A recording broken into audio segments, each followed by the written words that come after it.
بسم الله الرحمن الرحيم. الحمد لله رب العالمين، الصلاة والسلام على أشرف الأنبياء والمرسلين، صلوات الله وسلامه عليه. وبعد إخوتي في الله، السلام عليكم ورحمة الله وبركاته. قال الله تبارك وتعالى في قرآنه: وهو أصدق القائلين: يا بني آدم لا يفتننكم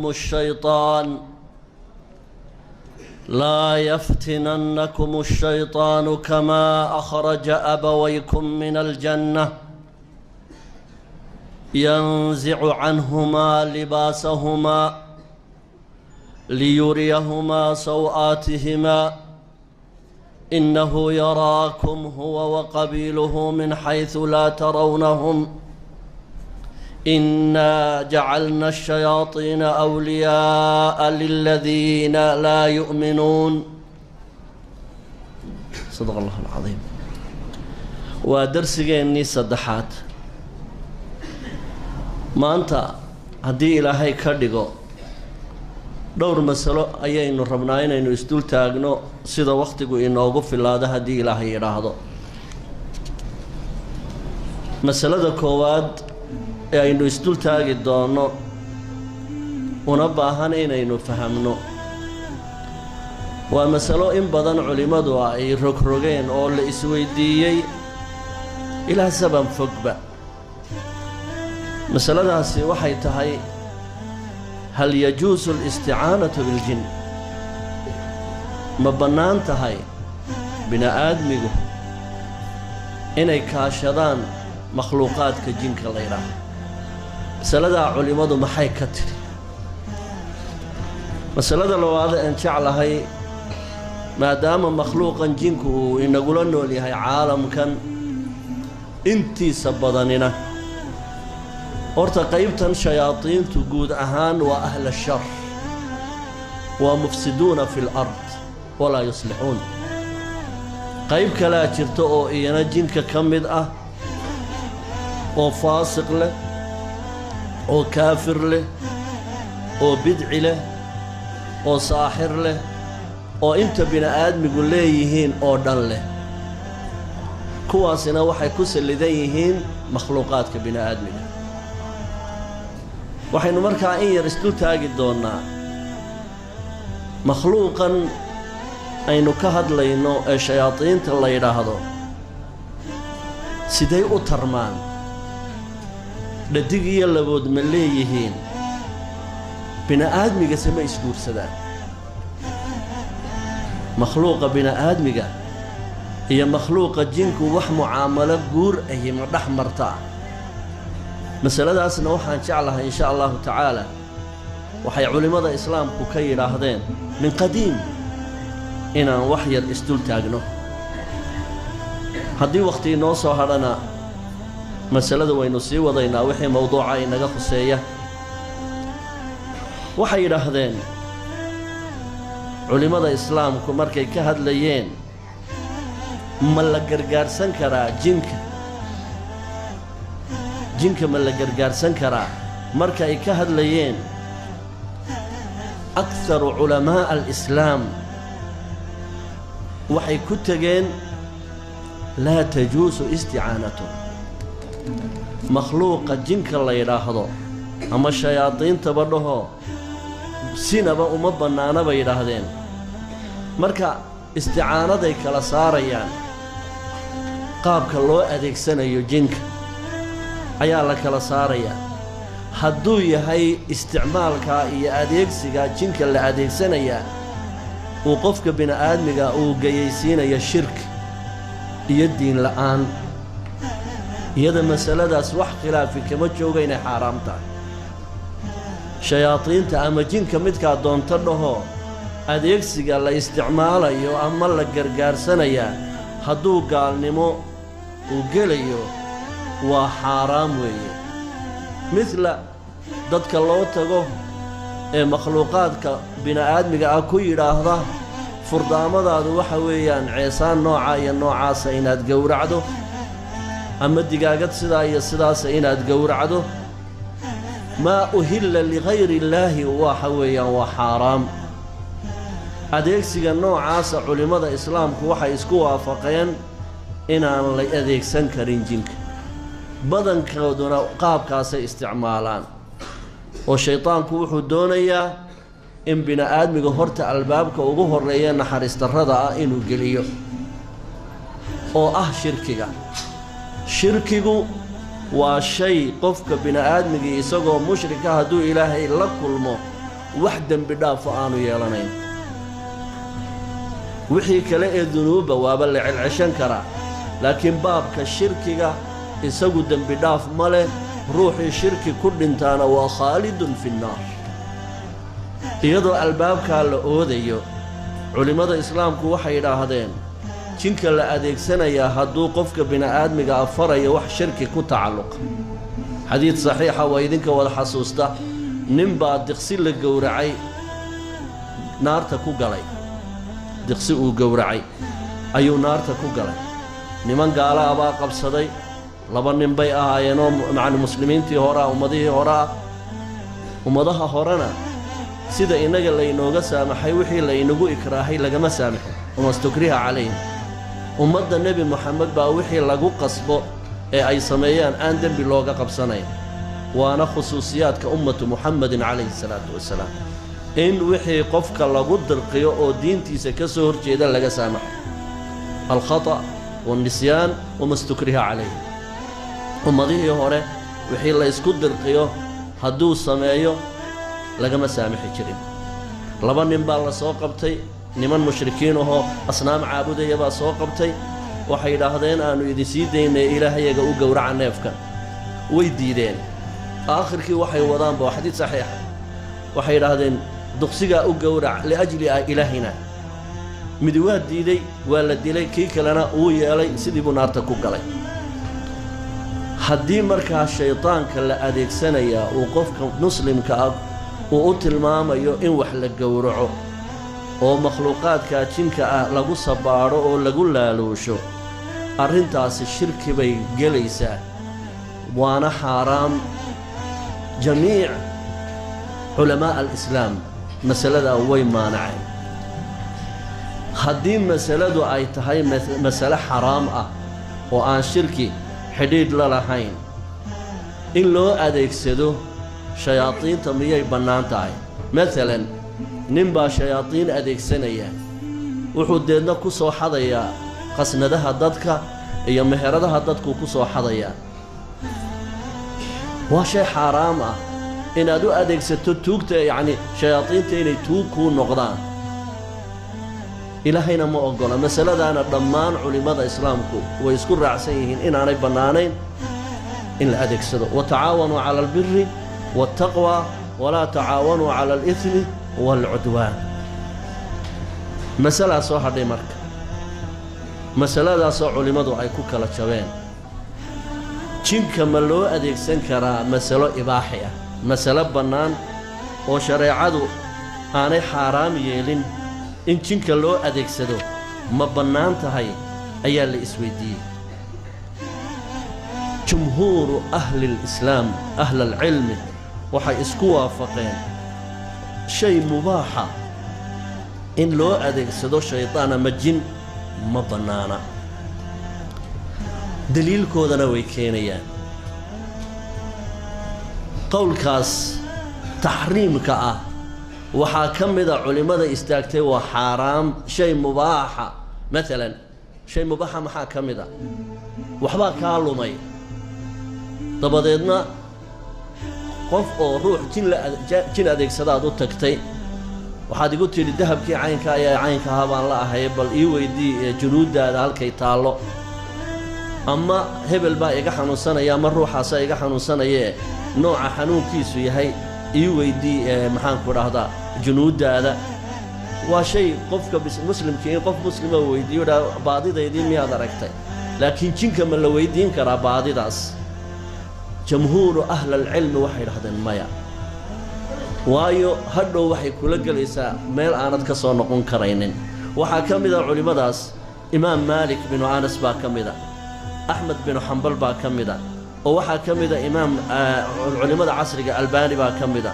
oo shacraawi baa ka mid a oo lajnat alfataawa addaa'ima ayaa ka mid ah iyo wakayrihim iyo culimo kaloo badan waxay isku waafaqeen albaabka ayaan laysku furin jinka noocay tahayba yaan la adeegsanin sababta oo ah adeegsiga noocaas oo jinka la adeegsadaa waxay soo gelaysaa qowlkii ilaahay tabaaraka wa tacaala uu qur'aankiisa ku yidhi markuu ilaahay qur'aankiisa ku yidhi ويوم يحشرهم جميعا يا معشر الجن قد استكثرتم من الإنس وقال أولياؤهم من الإنس ربنا استمتع بعضنا ببعض ونوع يعني كالفائديس استمتاع عسي سوق لسابين عدين إلا اسكدنا يستو إلى هنا وحو مركا كعبرين أولياء يحقال هنا يكدكتين شياطين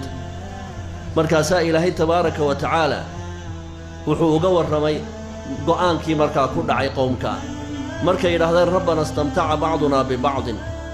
وبلغنا أجلنا الذي أجلت لنا قال النار مثواكم خالدين فيها قال النار مثواكم خالدين فيها إلا ما شاء الله إن ربك حكيم عليم وحي هذين مرها دي لك لفائديستي ولو مسألة لقوك لفائديستي إباحبها النقطة واتخاذ الجن وليا وأديقو شياد جنكي كدك تي صاحب يولي هذا الرمها هذا ولا النقطة مسألة لنا وي إركدين علماء سوحي هذين جنكو كودونا بهالنقطة مسلم هالنقطة كافر هالنقطة منافق هالنقطة بدعي هالنقطة مشرك هالنقطة سيدي بها دي بنا آدمي أي جنك وحويديان كبر بوكا قادا جنكو وكو كبرا أرنتاس قوق بي يعني أكر بساه إلى هنا القرآن كيس وحو كل تبارك وتعالى وأنه كان رجال من الإنس يعوذون برجال من الجن فزادوهم رهقا سلاس وإذن عدات إن إبليس شيطان مجن مركا إلهي وحو تلمامي رجال إلهي ما تلمامي رجال من الشياطين مش رجال من الكافرين رجال من المشركين رجال من المنافقين رجال من المسلمين رجال من الصالحين منا ما إلهي ما بيامين رجل ورجل ما تهيوي مركا إلهي وحو الجنك سيدي سبا أرتا وحا كأود بدل إنسانك سيدي دبا جنك وحا كبا والروين أو ككرامة بدن بشر كمركا والدين تهيست إيجانا كحوك بدن هدي إلهي كحريهين خوارق العادة قفك مسلم كي سمين كرا وحاتو سالك هو نبي الله سليمان عليه الصلاة والسلام مركو يري أيكم يأتيني بعرشها قبل أن يأتوني مسلمين وركما إيسو قاضي يقبر بلقيس الله إلى عرش جيدا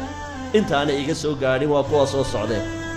قال عفريت من الجن أنا آتيك به قبل أن تقوم من مقامك وإني عليه لقوي أمين ساسيري أنا أفر ساعات بان كيني كرا وحلا جوجا دمشق يا جار كذا وحلا كيني يا أنا وصبا مصر يمن يا لقى كيني يا عرشنا وإبليس وعفريت من الجن وحوقي سلقا يا أبي ماشي وحفرديه رجل صالح أو النبي أهين أو المرسل أهين مركز أوحو كويري أنا آتيك به قبل أن يرتد إليك طرفك شوف هذه القوة بالإكرام كأنت على يجب بنا آدم وحيستاك أنا جا كينا يا عرشي قاعد دون يسياس يعني نبي الله سليمان أنت عن قرآن أنت عن إشهاد صانقون سيدي بقول عضو من أهين النبي ولي من أولياء الله بوها مركا شيطان سيدي سبه الدين لما قنصدو أما مسلم ها هذا أما كافر ها هذا أما نوع دونه ها هذا إرهاق بكسي قادا كبر يقوق بكسي قادا وسيد بكسبا مركا وحي نقول يساون ورابه كبقن شري دميركا geesihiisa moodi dhagihiisa moodi jiray inay geesayihiin markaasuu ilaa dameerku waa nacas waxa la yidhi maalmaha ka mid uu dareemay inuu waraabo ka baqanayo markaasuu waraabe mar walba waad iga faagataa une horta maxaad iga baqataa markaasuu geesaha kugu yaalay dhaadheer baan ka baqanayaa markaasuu war wuxuu geesa maaha war waa carshow yar markii waali ilkaad iga daadinay may waraabo dhegtayda dhadhami maqashee deedna dhegtiibu dhadhamisho wuxuu waa carshow waa ka dee la daba orday markii dambe kaw kaga siiyey markaasa waxaa la yidhi markuu waraabuhu inta hore aanu waraabuhu qabsanin uu ciyaar mar allaaliya markuu waraabuhu qabto gees oo ilkuhu isdhaafsada markaasaa la warwar dameer marka uu ku eryanayaba adiga qaliya markuu ku qabsado maxaad la aamustaa markaasaa waxaasi wuxuu yidhi yuuna kaaga darin baan isleeyahay waxaan isu qabsanayo haddaan qayliyo wuxuu moodayaa inaan xanuunsanayo waxaan isleeyahay marka haddii sidii maxaanku idhaahdaa ximaarka dameerka haddaynu shaydaan walba intaynu u tagno inaa baldhegtayada dhadhami waxba inaga reebi maayo ilaahay baana qur'aankiisa ku sheegay inaannu halle inaga reebaynin ibliis oo uu doonayo inuu asraarteennana helo goldaloolladeennana helo calaa ayata xaalin masalooyin dhowra bay markaa culimmadan islaamka hele warbahalkaas halkaa ilaahay inagaga ooday ha loo daayo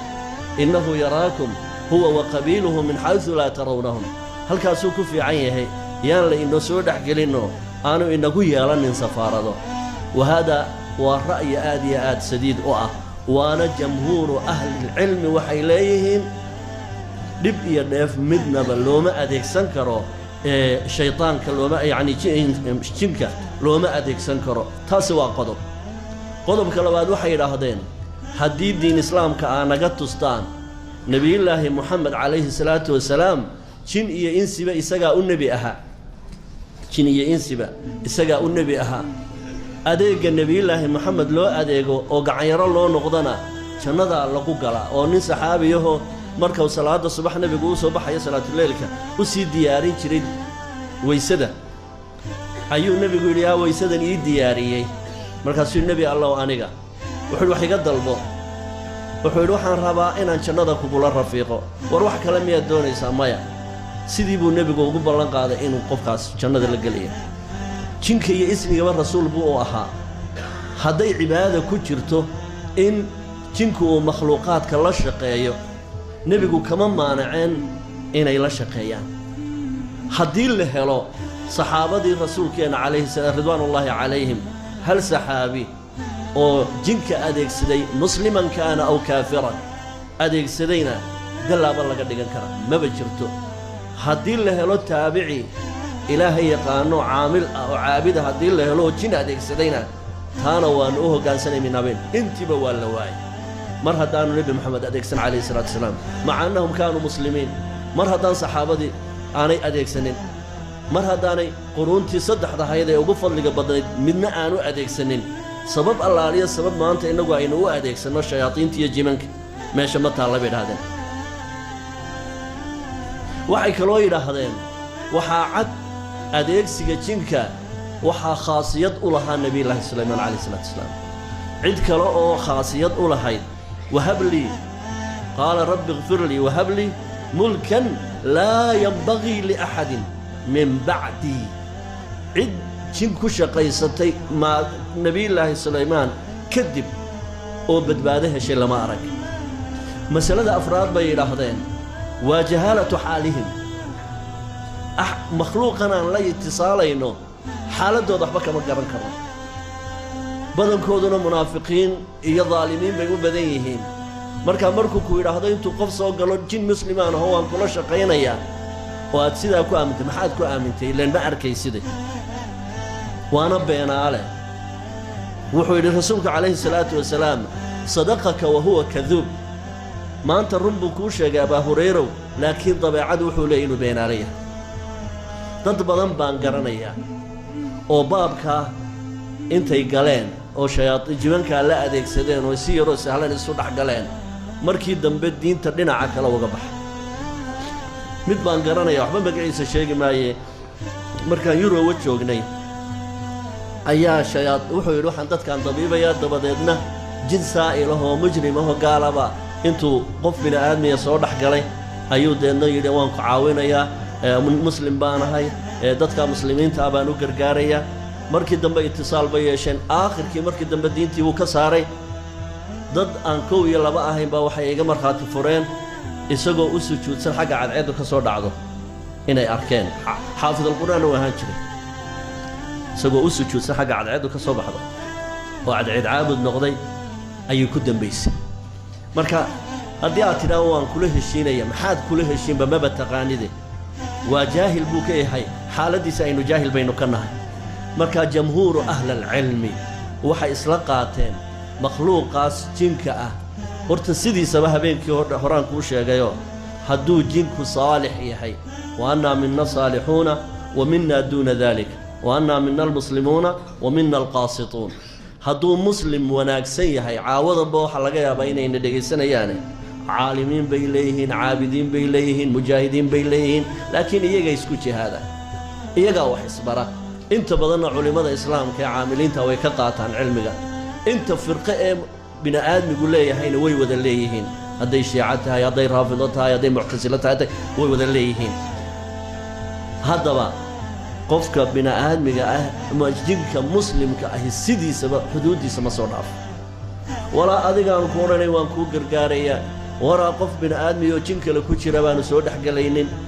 waxaaba xaaraanba ah aslanba in qof muslima uu dhex galaba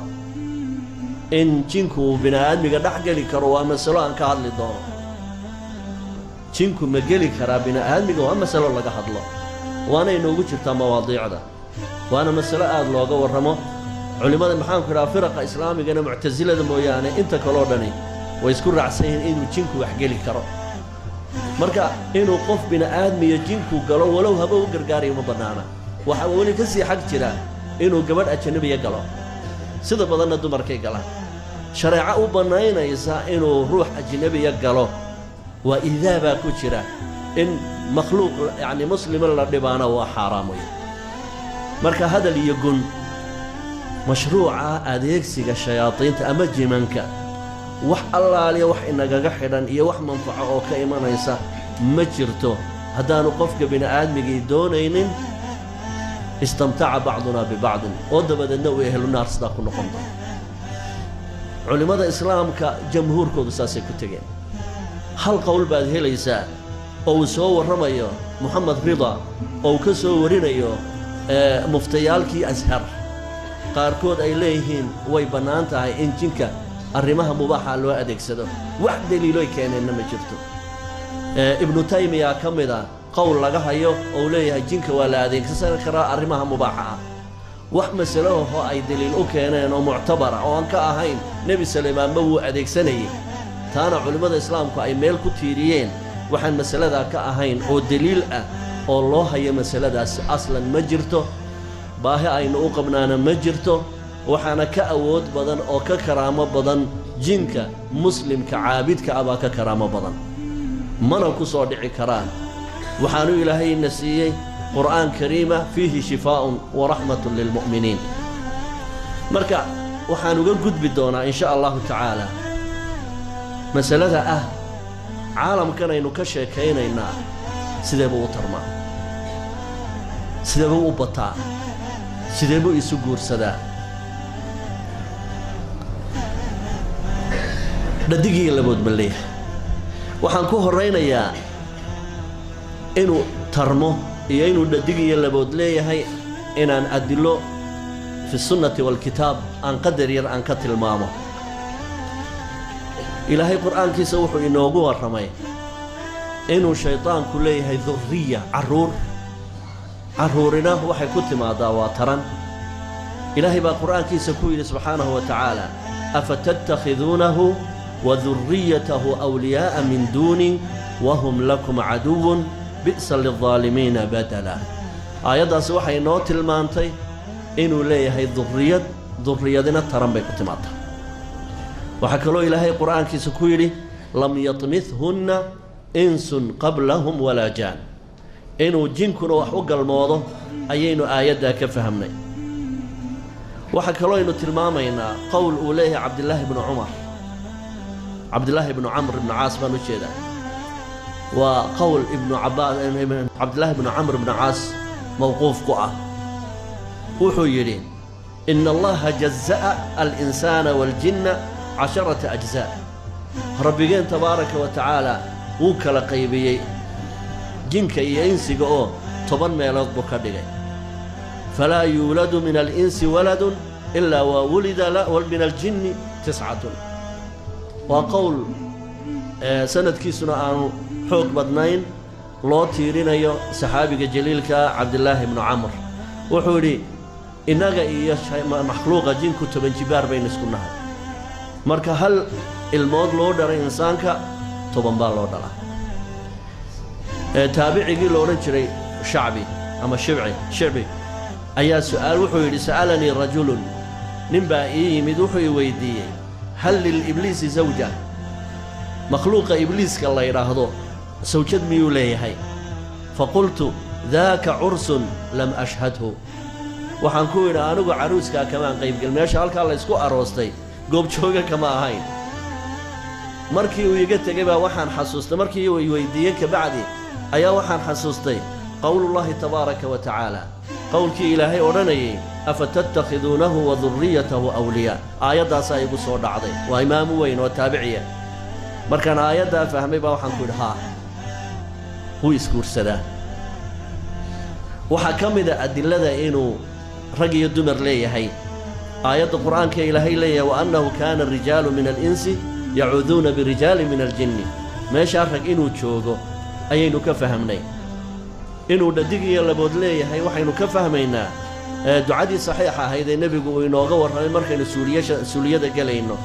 allahumma innii acuudu bika min alkhubthi waalkhabaa'ithi oo culimmadu ay tilmaamaysaa sida maalan ibnu xajar alcasqalaani oo kale khubth waa jamcu khabiithin khabaa'ithna waa jamcu khabiithatin oo looga jeedo dakara ashaytaan wa unha ashaytaan sidaas waxaa odhanaya ibnu xajar alcasqalaani ayaa muslimka sharxiisa ku qoraya waxaa kaloo ka mid ah xadiid saxiixa oo nebigeennu ka warramay calayhi salaatu wasalaam oo uu ku shabbahayo labada ruux ee bini aadmiga isqaba ee uu dabadeedna ninku ama haweentu ay marka dadka kale ay la kulmaan ay ka sheekeeyaan xaaladdii firaashkooda ninbaa haweentiisii waxay maxaanku dhaha ku kulmeen bannaanka kaga warramaya ama haween baa bannaanka kaga warramaysa waxa iyada iyo sawjkeedii ay ku kulmeen wuxuu nebigu yidhi calayhi salaatu wasalaam fa innamaa daalika midlu shaytaan laqiya shaytaanatan fii طariiqin faghashiyaha wannaasu yandur labadaasi ninkaasi wuxuu ka dhigan yahay shaytaanad roorsaday oo meel bannaan ahoo khalqigoo dhani ay taagan yihiin ku kufsaday ayuu ka dhigan yahay haddaba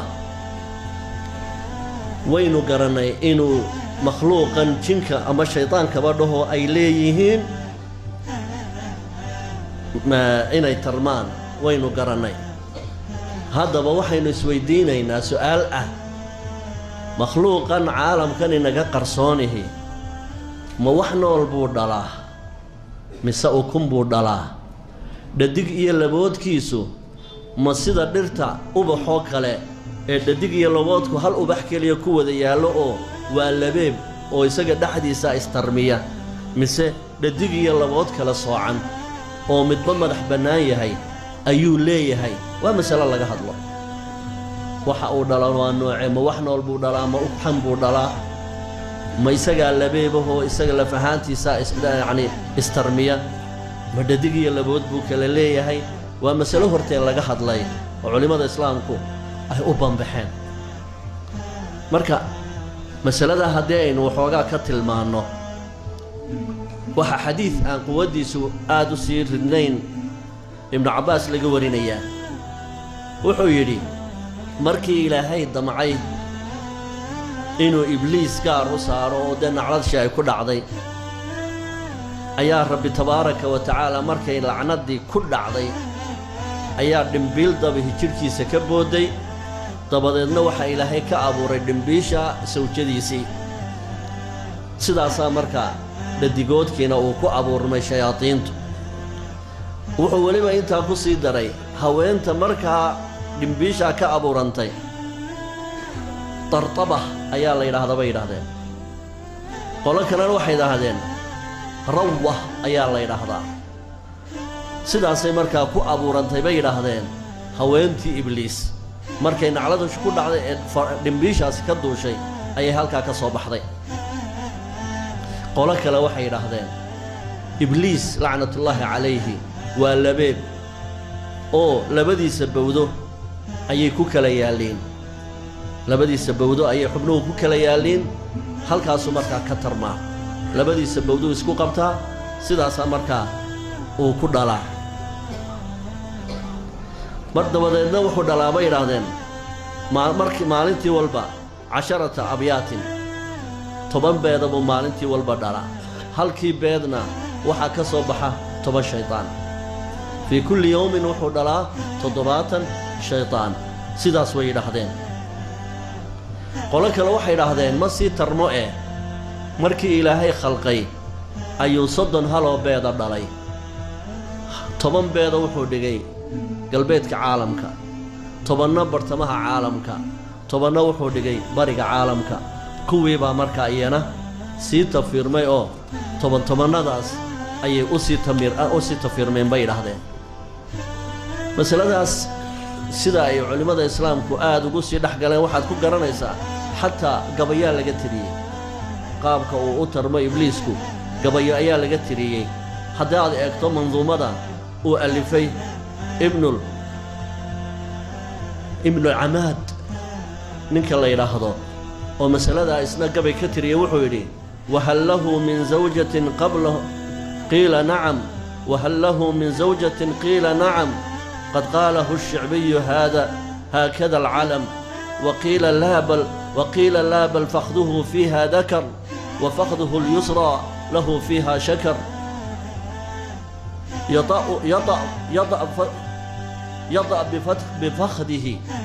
يضع بفخذه أخرى ثم يلد في كل يوم 10,000 ولد ساسي رهدين أو قابكاس انتا سو نوعبي وقهد لين خلاصة هدين مركا أوقالله لما نوع suurtagal weeyaan bay yiraahdeen culimada islaamku ihtimaalaat laba nooc baa ka soo bixi kara mid waxa weeye inuu jinku asal yahay ibliiskuna kamid yahay jinku inuu asal yahay ibliiskuna kamid yahay sida ibnu Abbaas ba uu sheegayo al-jinnu waladu al-jan walaysa min iblis wash-shaytaanu waladu iblis wash-shaytaanu walada iblisa أو أن شيطانك وولد إبليس ابن عباس وحورنا جنكو شيطانك وقيب جنك كمدة جنكنا الشيطان معهن إبليس معهن إبليس وحو آبأو يهي وحي شيطان مركا على أي حال وحاصو هذا له ما يسقى اللبيبة ما يسقى هدير بقعود الناقية ننبو ليه هي waxaasoo dhan wax adilla ah oo la cuskan karo oo min as-sunnah iyo wal kitaab midna horta lama hayo waxaan sayidin ku soo bandhigay haddii aad baabkan dhex gashaan inaydnaan u qaadanin waxyaalahan culimmadu ay ka hadlayso haddaan daliil kitaabka alle iyo sunnada rasuulka aan loo haynin ictimaad ma noqdaan marka inuu isagu labeeb yahay iyo inuu dhimbiil ka dusha ay naagu noqotay iyo wixii la mid ah arrintaas wax adilla ah oo loo hayo tamaaman ma jirto qaabka uu u tarmaa waa nooc ma ayaa hal adilla loo hayaa oo saxiixa ma ugxan buu dhalaa mise wax nool buu dhalaa hal xadiis oo saxiixa baa jira oo caddaynaya makhluuqaadka jinka la yidhaahdaa inuu ukun dhalo xadiis saxiix oo caddaynaya baa jira inuu ukun dhalo baa la sheegay oo sunnada nebiga lagu sheegay laakiin qaabka uu u tarmo iyo dhadig iyo laboodkiisu qaabka yihiin ma isaga isku yaala miyay kala soocan yihiin wax adillo oo caddaynayso min alkitaabi wa sunna ma jiraan wax allaaliya wax cibaado inagaga xidhanina ma jirto wax dagaalka aynu la gelayno maxawka inaga yani faa'iido inooga keenayaana ma jirto بل سوحوا النبي عليه الصلاة والسلام قابك وحود لي نوع ودلا وقتل ما يوحوي يسقوا إنه قد جي شركيسة وحو النبي عليه الصلاة والسلام حديث صحيحين ككويا لا تكن أول من يدخل السوق ولا آخر من يخرجه منها ولا يخرج ولا أخرج من يخرج ولا آخر من يخرج منها سوق ما لها سوق لقى أديسدو هذا أتكري كرتو أرورتي نك أوجه الرئي الباب كفرها النقوش قدي سوق الله نك أقدم بيه الباب هذا سوق حرنا هنقنن فيها بعض الشيطان وفرخ فيها سوق أركتين وماشى وكون يعني وكنت كل له أو كنت كد العسد أبو النبي يقول فيها بعض الشيطان وفرخ هل كاسو شيطانكو وحكد له أو كنت سنة كد العسد فرخ وحلا يرادا وكنت مركز العدو الدجاجة وكله أفراخ الدجاجة بالله يرادا أفراخ الدجاجة أي الله يرادا مركا هل كاسو بيت كيس كد له هل كاس أيو كتر ما أقول النبي يقول عليه الصلاة والسلام مر هذي هلك بشو أطالع وبيتك كل لا أيتهاي يا لجودك دقن بو النبي يقول عليه الصلاة والسلام كوجودهم بسوق كصوب حنا هنقنن مسألة مهمة ومسألة كنت تعلق ذا أيام مركا وجود بيننا حكم التناكح بين الإنس والجن ومسألة أقول لك تاجسان ومسألة أباهم إيه وحلا فهمه وأنا مسألة إن بدن أعمق لدونتان هذا باب نصير حكشان بنا أحد ميجا يجينكم ما يسكور سدان حديد جوجولين ما نحمر كرا حديد جوجولين ما نحمر كرا مسألة داس علماء الإسلام كو صدح قول بيوم خلبح علماء الإسلام كو صدح قول أي يوم خلبح جمهور أهل العلم وحي هذين مسألة إن مخلوق رنكو دونها كي مادو ما جنيات بقى من سوا جني ما إنس بقى من سوا قبر إن لبضع أي اسكور سدان وحديد قبولت سدا كل أحمر تماما وحارا سيدي هذا بقى ما بنانا بين هذين وحانا كم ذا قول كان رجع كتجي إمام أحمد بن حنبل بقى كتجي إن اسكور سدان جن يبنى آدمي وحرام بيجي هذا إسكور سدان حرام بيكون عين سبب على يري محاد أرنتن أذكر علينا يساد كو سببين يساد وحو يري إلهي بالقرآن كيس وحو نوغو شاقي إنو إلهي نغو قلدي هوين ونسيي وح أنا نلان نوعه أو أن اسفهم كرنه والله جعل لكم من أنفسكم أزواجا وجعل لكم والله جعل لكم من أزواجكم والله قال الله تبارك وتعالى والله جعل لكم من أزواجكم والله جعل لكم من أنفسكم أزواجا وجعل لكم من أزواجكم بنين وحفدة وحو إلهي نوت الماما هل كان ترنت كهلي كرا إنه طريقة صنتهاي وحكلوا إلهي نقولي ومن آياته أن خلق لكم من أنفسكم أزواجا لتسكنوا إليها وجعل بينكم مودة ورحمة لبضن مخلوقه إلهي سوء أبوري وإسفهميان نحن ودنا مودة الرحمة با إلهي قليه وحان انتها كأهين مودة ما تشريسو رحمة ما تشريسو مركا هدي أنا ماشي مودة كدلانين رحمة ماشي أنا أونلاين الباب كي ترنتنا اللي أوديو وبن آدم إنه ترمه أيو إلهي يقول تلقلي نبي قال نوح عليه الصلاة والسلام تناكحوا تناصلوا فإني مباهم بكم الأمم يوم القيامة مر هداني اللي بدو دي تراني عين بحمرين مسألة النوح يعني اللي نوجود تلقلي بأني أهين وحاس وحي نقول إن حكمة دي نولشة لقى جوريو ما بنانا بيرهدين علماء قاركودنا waxay yiraahdeen mas'aladaas anagu waxaan ku tirinaynaa inay karaahiyatahay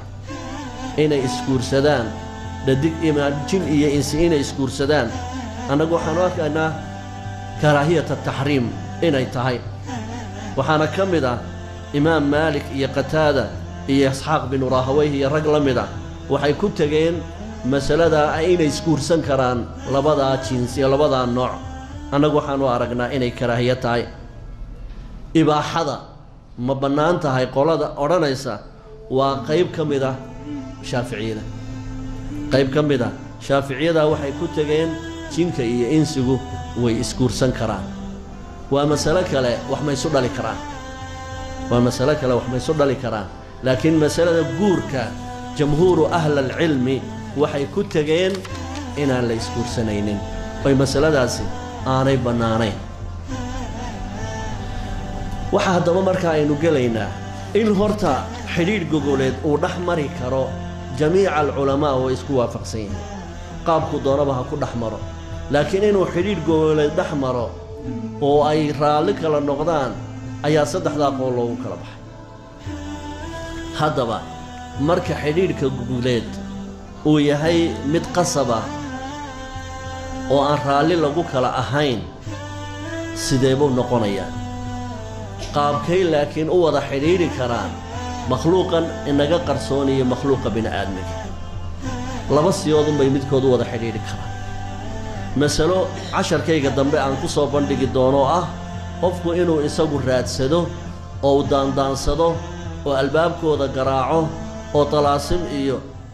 casaa'im iyo waxyaalo la aqriyo oo shirkiyaada uu aqriyo dabadeedna sitaaraddii inoo dhaxaysay ay dilaacdo oo makhluuqii jinka ahaa intuu tashakulo oo nooc bini'aadmi oo kale iska dhigo halkaa xidhiidh ku dhex maro albaabkaasi waa albaab halisa inuu qofka bini'aadmiga isagu uu albaabka garaaco oo talaasimtii sixirka ahayd iyo waxaa la yidhaahdaa taxdiiru alarwaax wa muluuku uljaan waa baab dhan oo baabu sixirka ka mida sidee loo soo xaadiriyaa ruuxaanta sidee loo soo xaadiriyaa boqorrada jinka waxaasoo dhan waa casharadeenna dambey ku jirayaan baabkaa horta way u itisaalaan labada shaytaan shayaadiin alinsi waaljinni oo ninkan bini'aadmiga intuu baabkaa isku furo inuu halkaa ka galo oo caalamkaa la xidhido oo intuu isagu raadsado dabadeedna sidaa uu yacni kula guri galo way dhacdaa inay isu tarmaaniyeen kale waan ka hadli doonnaa mid kalaa dhacaysa in ay soo xadgudbaan caalam aljinku oo ay ku soo xadgudbaan caalam alinsiga oo dumarka jinku ay ragga ku soo xadgudbaan ama ragga jinku ay dumarka ku soo xadgudbaan qaabka ay ugu soo xadgudbayaana waa saddex nooc midood waxaa dhici karta in qofka bini'aadmiga ah ee muslimka ah ama qofka bini'aadmiga ah inuu waxyeello u geystay jin maalan sidee buu ugu geysan karaa wuxuu ugu geysan karaa waxaa dhici karta inuu qofkaasi biyo bayl ah meelaan cagtu marin isagoon bisinka qabsan uu ku daadiya ama dhagax weyn intuu qaado meel uu ku tuuro isagoon bisinka qabsan ama ruuxaasi geed ay hoos fadhiyeen isagoon bisinka qabsan oo alaabtiisii iyo saanadiisii dhigto ama geed ay hoos hadhsanayeen intuu garaaco uu gooyo si ay markaa u kulmaanba in wajacalnaa bacdukum libacdin fitna inay qoonsi dhexdooda maro oo bini'aadmigu uu waxyeello u geysto ama carruurta jinka oo aanu arkayn ama waxaa laga yaabaa qofkii intuu galo meel kharaabada isagoon bisinka qabsan ayana ay kala daadsan yihiin oo iyagoon ka tabaabushaysan uu waxyeello u geysto ama meelaha gudaafadaha ay deggan yihiin ama ilmaha yar oo kale maalan wakhtiga cadceeddu ay dhacdo rasuulkeennu calayhi salaatu wasalaam wuxuu yidhi markay cadceeddu dhacdo carruurta xaraysta waa xadiis saxiixa wakhtigaasay soo faafaan shayaadiintu ilaa intay waxoogaa ay guduudanayso carruurta xareeya in markaa qaabkaa horta la isugu dhaco way dhici kartaa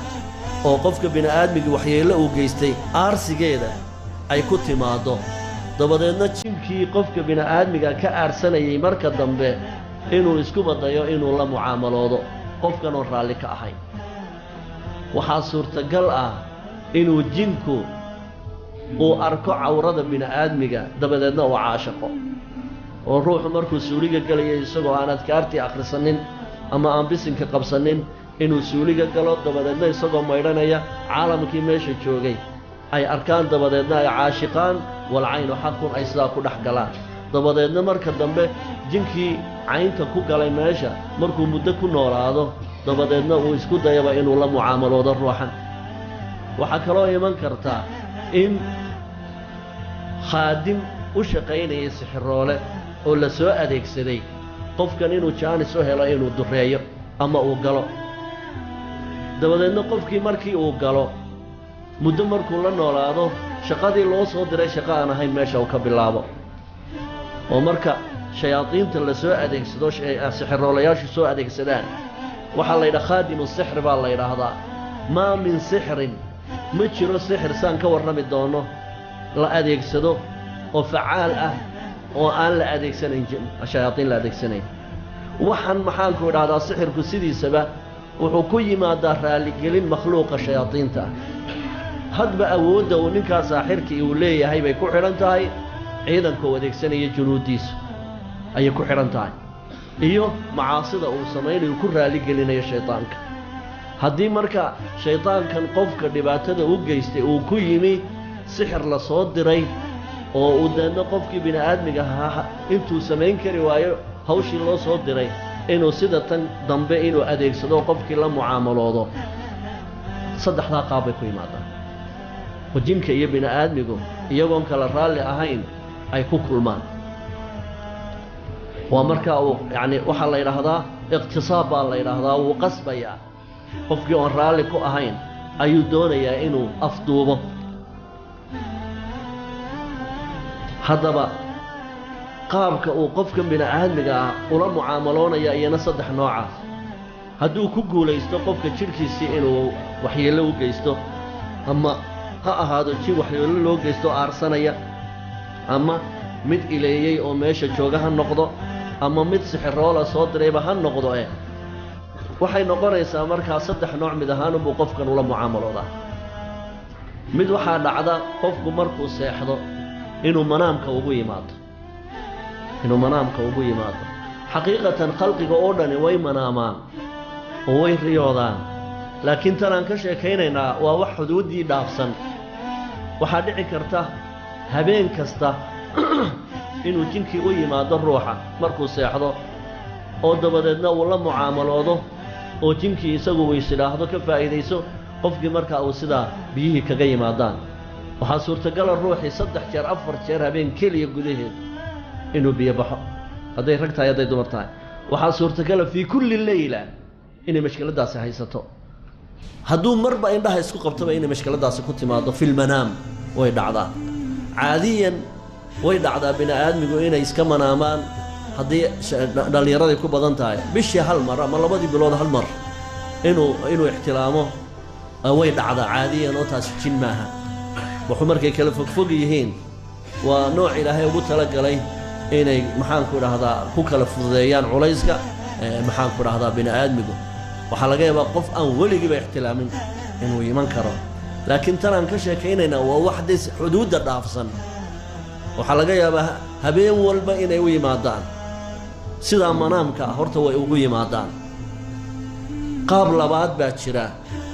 oo jinkan doonaya qofka inuu la mucaamaloodo uu ugu yimaado qaabka labaad waxa weeyaan qofkii oo iskaba soo jeeda markuu sariirtiisa tago ayaa wuxuu dareemayaa in wax bogga kaga jiraan mana arkayo taataabashuu dareemayaa mararka qaarkood xataa neefkudin buu dareemayaa naqaska yacni wax neefsanaya ayuu dareemayaa qofkiina ma arkayo waxaana lagala mucaamaloonayaa intaa xubinta taranka ayaa aad loogu mashquulayaa qofkii markaa sidaas ayaa biyihii kaga imanayaan rag iyo dumarku doonaba ha noqdeen qaabkaa uu qofku aanu arkayn laakiin taataabashada uu dareemayana way dhacdaa waxaa kaloo dhacda in makhluuqan jinku uu isu soo ekaysiiyo bashar bini aadmi buu isu soo ekaysiinayaa oo qofkii bini aadmigaabuu u imanayaa wuxuu iska dhigayaa ama nin hadduu naag yahay ama wuxuu iska dhigayaa naag hadduu waxaan u yimid uu nin yahay sidaasay markaa ku wada shaqaysanayaan ama kula mucaamaloonayaan saddexdaa nooc ayaa horta makhluuqan aynu ka hadlaynaa markay qof la mucaamaloonayaan ay kula mucaamaloodaan waa marka iyagu ay soo daandaansadaan ee qofkani aanu albaabka garaacin waxa markaa loo baahan yahay in qofka muslimkiihi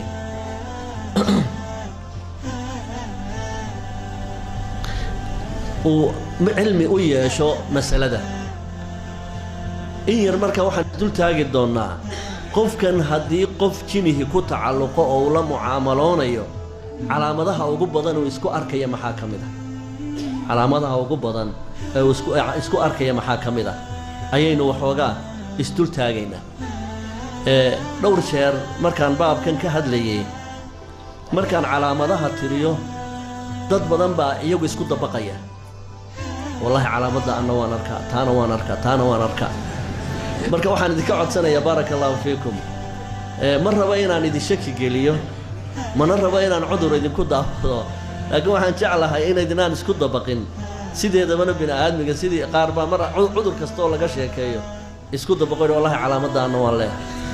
wallahi calaamaddaanna waan leeyahay marka calaamad kastoo la sheego inuu jin yahay ha u qaadanin mar buu maadi noqon karaa waxaa ugu horreeya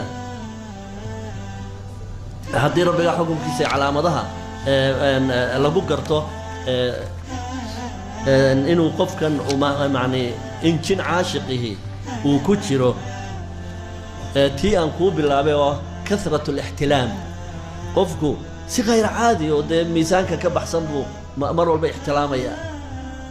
mar walba isagoo biyihii dhex fadhiyun buu arkayaa wax ka keenana ma garanayo intaa uu hurdaa laga faa'iidaystay marka aydan laakiin khayr caadiya oo tiradu ay badan tahay qodobka labaad hadduu isku arko xubintiisa taranka in dhaqdhaqaaq laga samaynayo taxasus hadduu dareemo xubnihiisa taranka oo lagu yacni cayaarayo oo mararka qaarkood sidaaba ay kaga imanayso wixiina uu dareemayo wuu fahmayaa markaa caamil khaariji inuu jiro waxaa kaloo dhacda in qofka bini aadmiga damaciisa iyo dareenkiisa qalbiga aad looga shaqaysiiyo si uu ugu dhaco zina iyo wax la mida oo dee xaddhaaf ah dareenkii dadnimo wax ka sii weyn oo qofka bini aadmiga inuu miiqdoorsoomaba uu ku dhowaanayo dareenkiisaa la kicinaya oo xubintii taranka laguma talaacubayo laakiin qalbigii ayaa la kicinayaa kicin khayra caadiya buu dareemayaa oo qofka bini aadmiga xuduuddiisii ka baxsan wuxuu dareemayaa qofku mucaashara kaamila inuu wax u galmooday buu dareemayaa markuu soo toosanayo isagoo wada burburay oo aan meel iska qaado lahayn oo jidhkiisoo dhani daallan yahay ayuu dareemayaa waxaa kaloo ka mid ah qofkii dhallinyarada ahaa oo asbaabtii guurka oo dhani ay muhaya u tahay wax caamil iyo sabab ka hortaaganina aanay jirin dhaqaali wuu haystaa hawshii oo dhan wuu geli karaa maxaanku dhahdo wax maxaanku dhaha brogaraamo mustaqbalo ama tacliinu yacni higsanayay wax la midu nafta ku qancayaa ma jirto mar allaaliya markii xaalad guur laga soo qaado ayuunbuu darafkaa kala tegayaa sabab allaaliya isna ma garanaya wuxuu leeyahy nin waan u baahnay inaan dee reer yeesho laakiin isma kaantaroori karin mar allaaliya markay layla soo qaado arrintaa ayuunbaa naftaydu ay si kala noqonaysaa taas waxay tilmaamaysaa in caamil kale oo guurka ka hor joogaa meesha uu jiro talixaad qofku wuxuu dareemayaa shaki ah warniyow haddii aad guursatay waxba ka guri mayside meesha ha ku ceeboobin mimis odhanaya waa shaki ku jira xubintiisii wax ceeba male awooddiisii wax dhibaataa male laakiin mar allaaliya markuu dhinac guuru jeesto ayuunbaa tashwiish ku furmayaa uu leeyahay waxba kama tarayside macee baad soo jiidanaysaa waxaa kaloo jira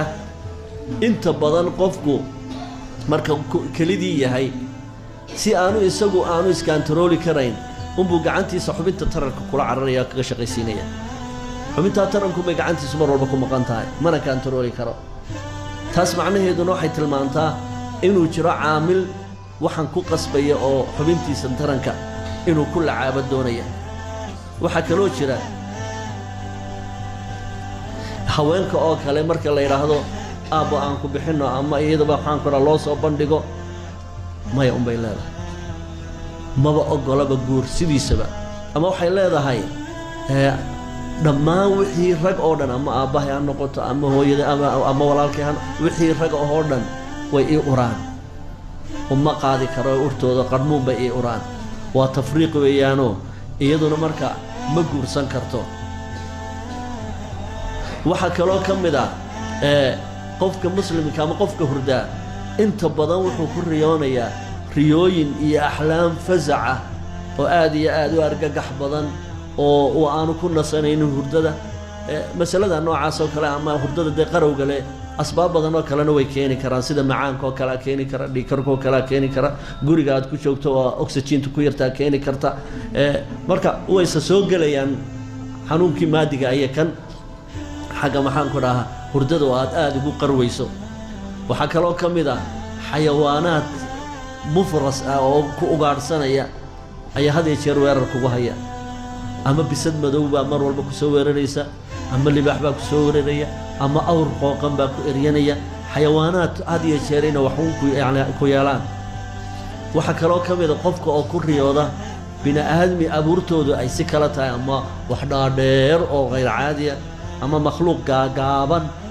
oo dee xuduudii maxaan ku dhaha bini aadminada ka baxsan waa mar walba kuu soo dagaal tegaya oo hawsha maxaan ku dhaha dhibaato kugu haya calaamadahaas iyo qaar kale oo badan waxay u calaamad yihiin qofkani inuu haysto ama ay la soo xidhiidheen makhluuq haddii alla yidhaahdo cadow ah oo doonaya inuu noloshiisa xagga taranta uu dhaawaco waxay taas markaa u baahan tahay ciddii aqoon u leh maa anzala allaahu daa'an ilaa wa anzala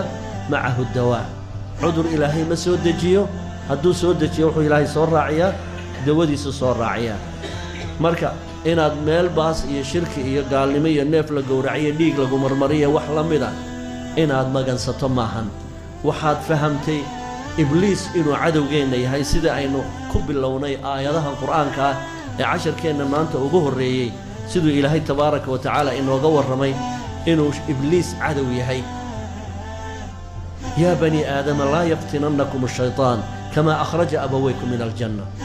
ibliis wuxuu rabaa siduu aabbaheen iyo hooyadeen u qaawiyey ayuu rabaa innagana inuu xayada iyo xishoodka inooga qaawiyo casharkii kan ka horreeyey cadaawadda ibliis waxaan idinka tusay isaga oo kaadidiisii inooga dhigaya iidaam saabeenkii dhaweyd idinkama warramin ninkii shaydaanku ku shaqaysanayey ee kolayada qaadka ku kaajayey ee kaadidiisa lala hoos boodayay waa caalamulislaam bay ka dhacday inuu nin kaajaya wax la moodo kaadidiisii oo kolayga la hoos dhigto ibliiska kaadidiisa iidaanka inooga dhigay haddii aynu weheshanno ama aynu rafiiq ka dhiganno ma u malaynaysaan hadh inuu inoo jiidayo hadh inoo jiidi maayo marka insha allahu tacaala casharkeenna caawu halkaasuu inoogu joogayaa weli waxaan ku jiraa arartii baan ku jiraa weli maan gelin sixirka iyo hawlihiisa iyo isha iyo hawlaheeda iyo nidaamadaas oo dhan weli maan gelin weli waxaan ka warramayaa uun cadowga iyo sirtiisa iyo goldaloolada halkuu inooga soo dhacayo iyo sida uu maxaanku dhahdaa cadaawaddiisa inoola dhaqmayo iyo inuu kaadidiisa ina waraabinayo inuu maryaha inaga tuurayo sidii aadam iyo xaawa ayaynu intaa ka warramaynaa si aad dagaalka aynu geli doonno culayskiisa aad u haysataan qaabka loo dagaalamay inaad fahamtaan maanta casharkeenna halkaa inoogu joogo asalaamu calaykum waraxmatullahi wabarakatu